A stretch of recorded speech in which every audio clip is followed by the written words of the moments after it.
What was that you just said? Ah, well, if that's your reaction to a lot of what your English speaking colleagues are saying when you're around them and you're not really sure what that means because it doesn't quite make sense when you translate it into your mind, you're not alone. What you want to do is join me on a journey to master real life English slang, and we're going to begin that process in just one day. In this lesson, we're going to cover 7 essential terms that help you start to communicate more naturally with native speakers.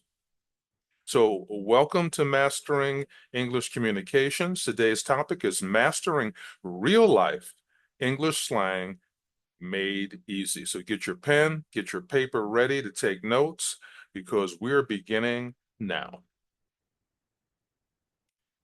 So, why learn slang? You're a business professional, maybe you're an ESL student, an adult student. Slang is for kids. Well, no, slang is for everyone. We all use slang of some type in English and in our own native languages. Why? Because it helps you connect better. Slang helps you connect with people on a different level, and in some cases, a deeper level. It can help you express yourself much more efficiently, and it allows you to do this in a way that, once again, helps you to connect with other people. In this case, we're talking about native English speakers. And then in many cases, you can add humor, right? Slang can allow you to add a little bit of humor in a very safe way with people and learn more about the culture because you're connecting deeper, you're expressing yourself more efficiently, and you're being humorous along with it. And when you're humorous in a respectful and a safe way, people like you more. So let's take a look. Let's jump right into it. Let's take a look at the first one, ghost. So this is when someone suddenly stops connecting with you, stops responding to you. They're not answering your messages or interactions. They're disappearing like a ghost. So here's an example.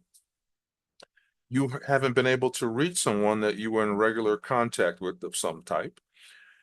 And you say, well, you know what? I think they ghosted me.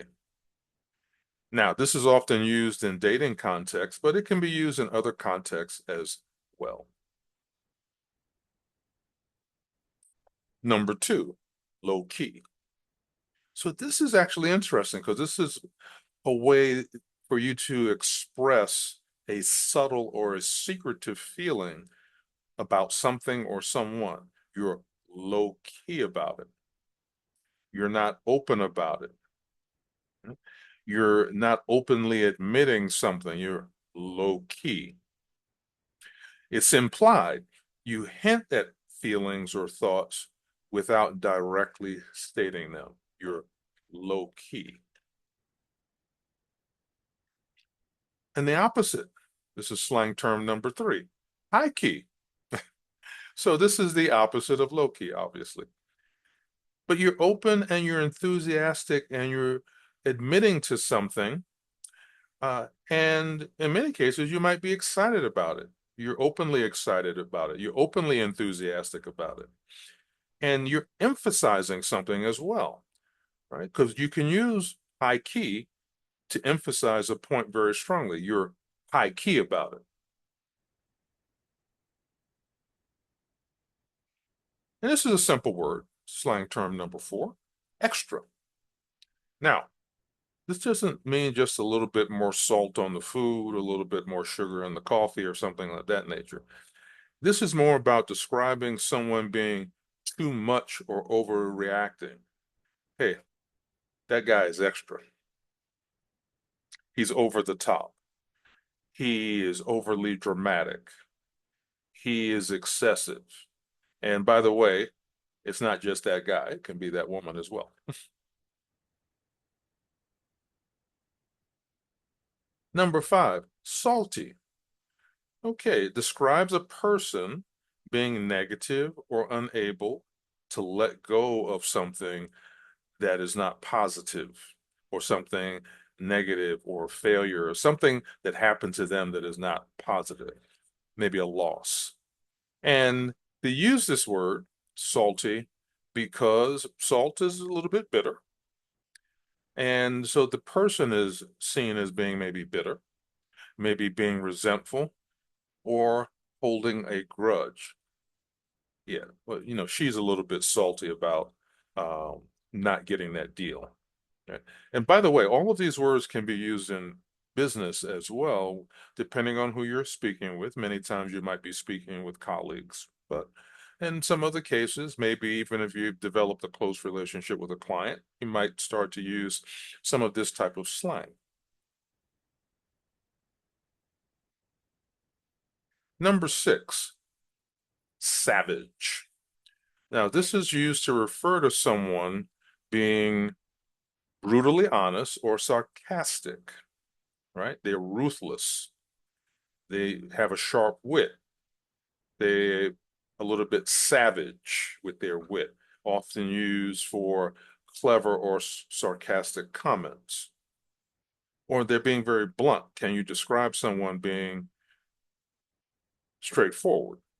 Now, of course, this may actually be used to refer to someone in, a movie or a play, but especially comics, comedians can be very savage. That's their job, in fact, right? To entertain us in most cases. Slang term number seven, tea. Now you're asking yourself, tea?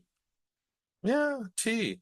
Spill the tea means asking for the latest information and actually it could be considered slang as well, asking for the latest juicy information on something or someone. You're sharing information. This can be used to describe sharing or discussing gossip. Juicy details. Oof, this is some good tea. Refers to interesting or scandalous information.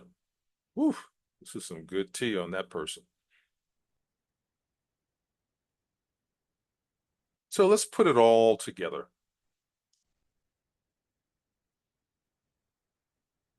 You want to practice your slang.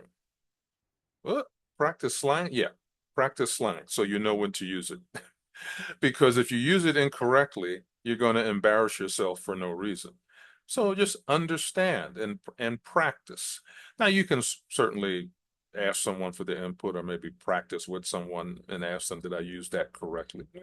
It's practice. You want to use it informally or with someone you can trust to give you feedback before you use it with other people, like business colleagues or something, because you do want to learn how to use in context. And a lot of that comes from observing how others use it before you use it. So try using the slang terms I shared with you here in appropriate situations. So I gave you the appropriate situations, I gave you the definitions. So this is a good way for you to go about starting to insert them into your conversation. Be confident. Don't be afraid to make mistakes. Embrace the failure because that's how you're going to improve. I've said this before in my other video lessons. It's part of the learning process. And as I just said before, listen to native speakers, pay close attention to how native speakers use these terms, and then start to add them in, right? Listen, practice, add them in.